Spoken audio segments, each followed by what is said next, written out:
tentang siapakah yang akan mentadbir negeri Sabah.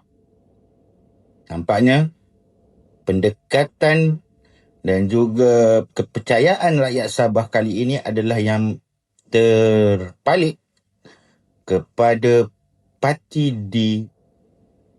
tempatan di negeri Sabah itu jugalah. Itulah yang telah menjadi pilihan kepada seluruh rakyat Sabah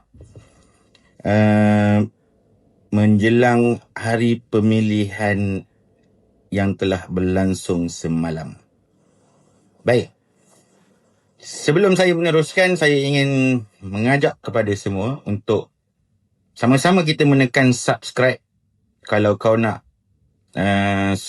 jadi sebahagian daripada gerakan rakyat yang berpengetahuan. Kemudian boleh juga untuk dropkan satu komen. InsyaAllah aku akan baca semua daripada apa yang kau cuba kongsikan.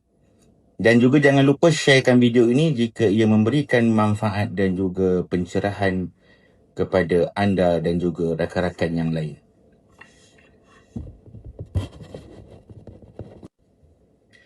Okey, bila Sabah memilih, sebenarnya Semenanjung banyak belajar.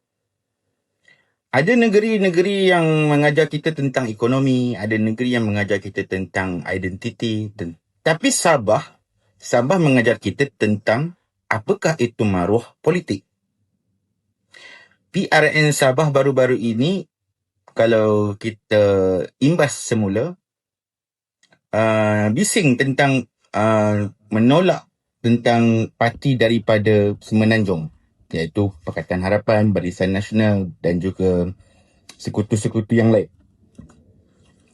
Akan tetapi penolakan itu telah dinyatakan oleh penduduk Sabah itu sendiri melalui pilihan raya yang telah berlangsung semalam, di mana kalau kita melihat DAP kalah, tiada satu kerusi pun yang berjaya dimenangi oleh DAP. PKR hanya menguasai satu sahaja kerusi, manakala BN ataupun Barisan Nasional hanya 6.